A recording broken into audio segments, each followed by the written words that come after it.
अभी अभी मैं आज आपको बताने आया हूं, एक बम ब्लास्ट हुआ था 22 में भूपति नगर में, 3 लोग मारे गए। मुझे बताओ भाई, बम ब्लास्ट करने वालों को मजबूती से जेल की सलाखों के पीछे डालना चाहिए या नहीं डालना चाहिए?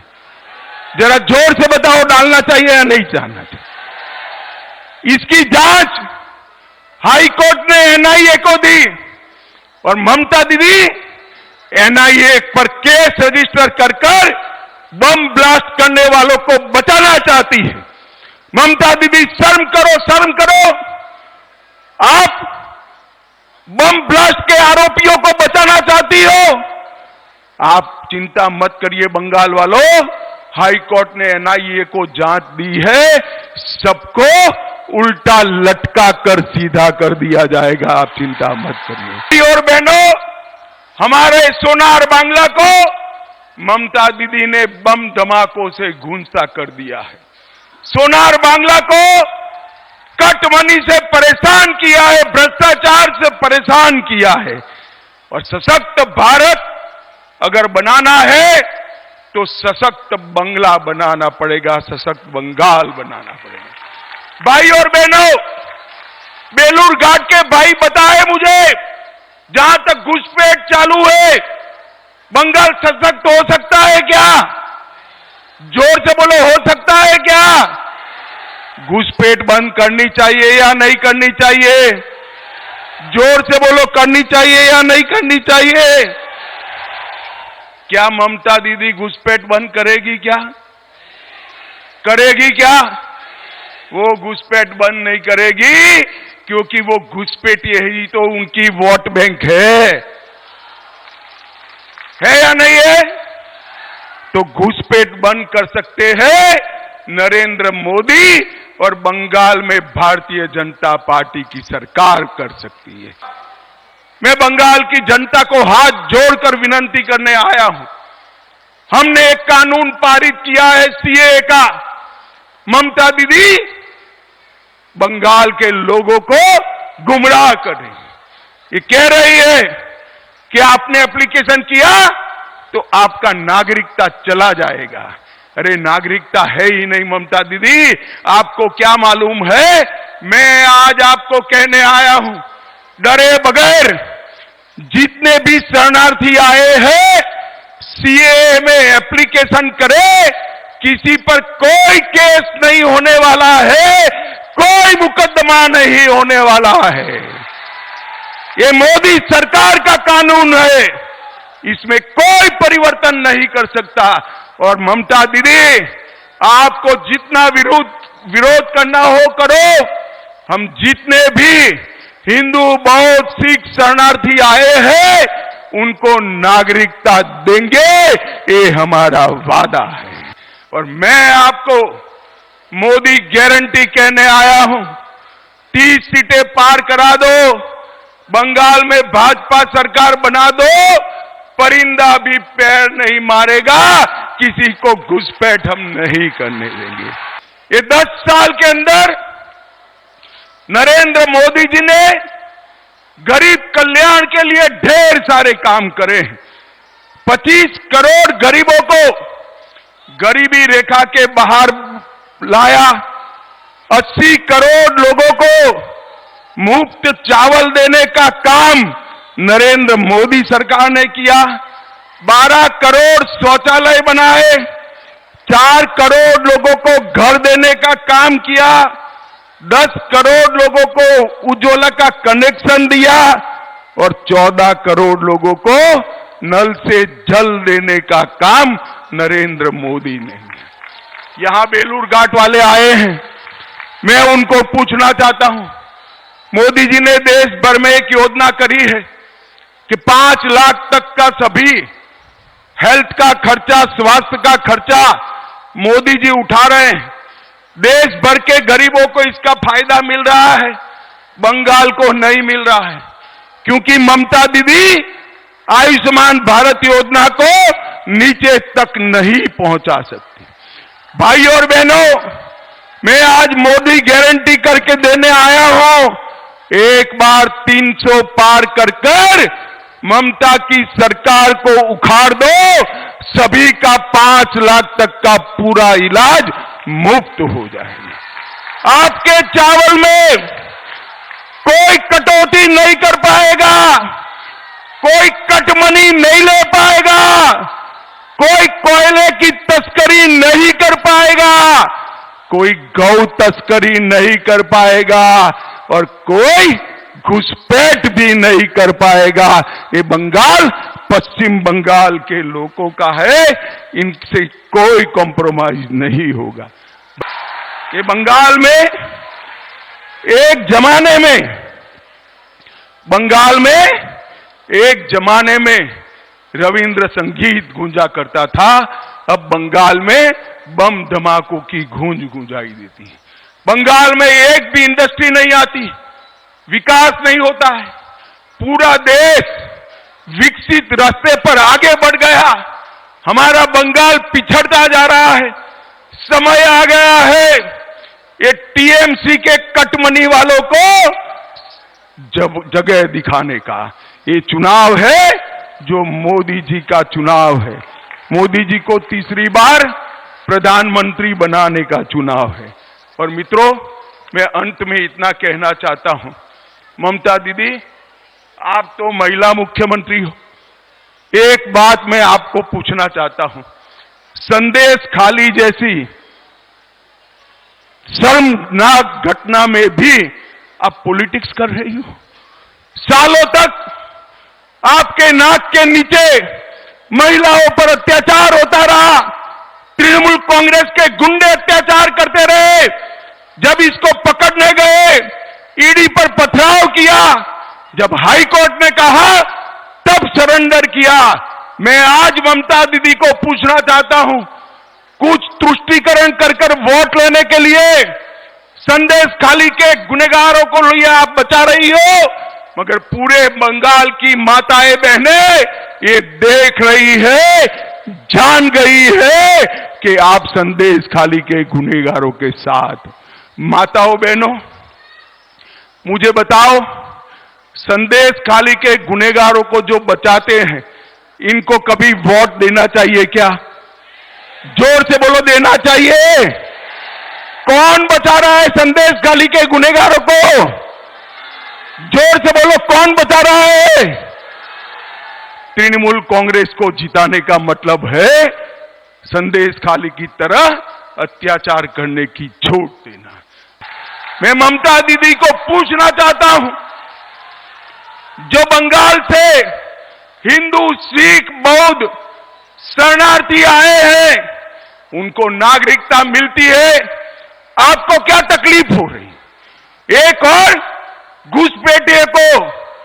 घुसपैठियों को लाल जाजम बिठाकर स्वागत करती हो, रोहिंग्या का स्वागत करती हो, और दूसरी ओर जो हिंदू, बौद्ध, सिख शरणार्थी आए हैं उनको गुमराह कर रही हो।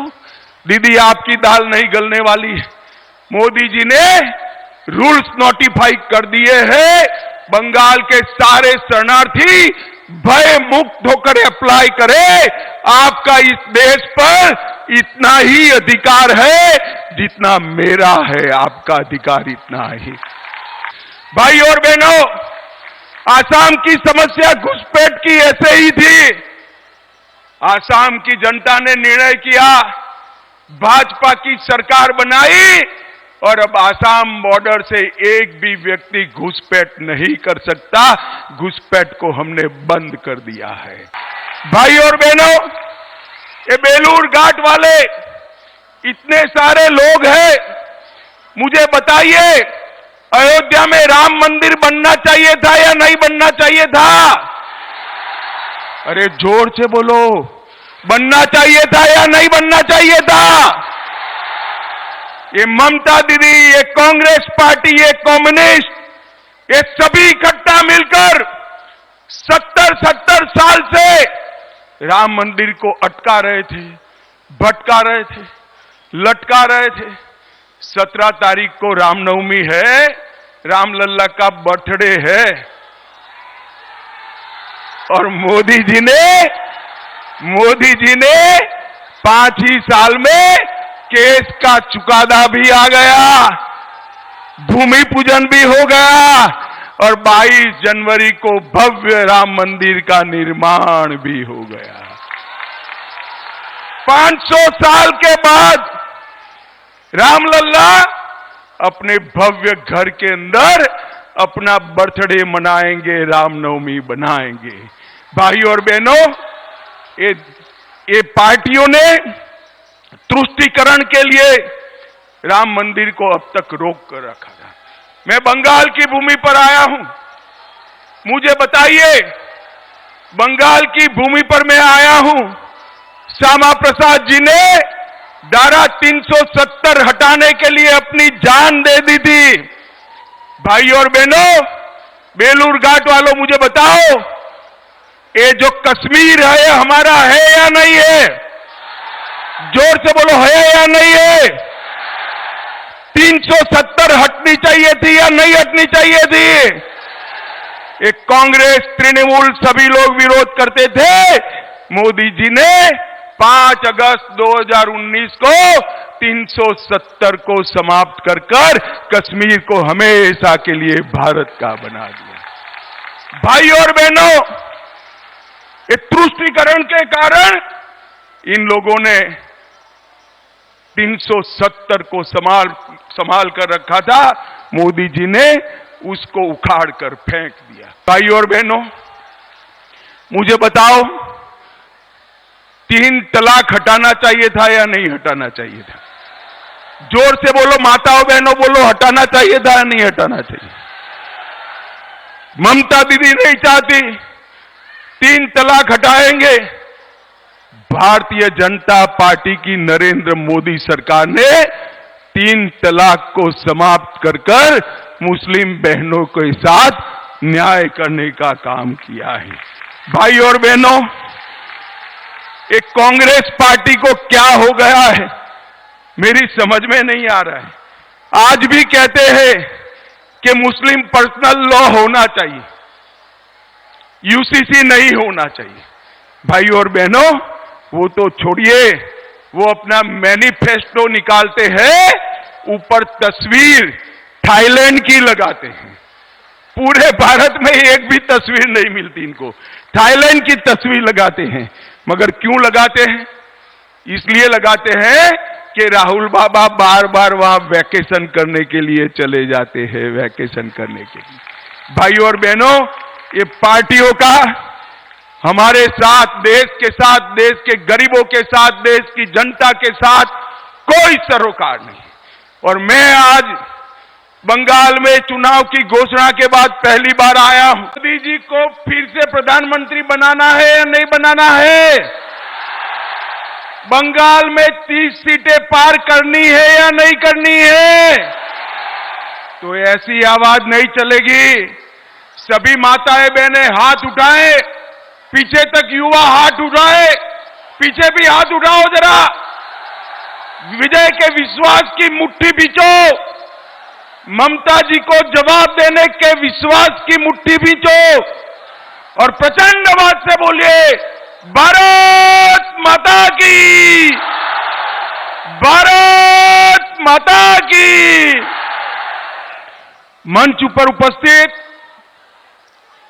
भारतीय जनता पार्टी के यशस्वी प्रदेश अध्यक्ष और बालूरघाट के लोकप्रिय संसद सदस्य डॉक्टर सुकांत मजमूदार जी, उत्तर मालदा के श्रीमान खगेन मुर्मू जी, श्री स्वरूप चौधरी जी, उज्जवल दत्ता जी, मंगल पांडे जी, अमिताभ चक्रवर्ती जी, सुवेंदु सरकार जी, सत्यनाथ रॉय जी, डॉक्टर अशोक कुमार लाहड़ी जी, बुधराय टुडू जी, चिन्मय बर्मन जी, जुयाल मुर्मू जी, गोविंद मंडल जी, शंकर चक्रवर्ती जी, अभिषेक सिंधानिया जी। और आज इस सभा में इतनी बड़ी संख्या में जहां तक नजर पड़े लोग ही लोग दिखाई पड़ते हैं। इतनी बड़ी संख्या में आए हुए प्यारे भाइयों, बहनों, माताओं और मेरे जिगर के टुकड़े जैसे युवा मित्रों, आप सभी को नमस्कार। मैंने उतरते ही अध्यक्ष जी को कहा कि भाई जो भीड़ बालूरघाट की सभा में आई है, अब करने को क्या बचा है, चुनाव आपका यही समाप्त हो गया है भाजपा जी के।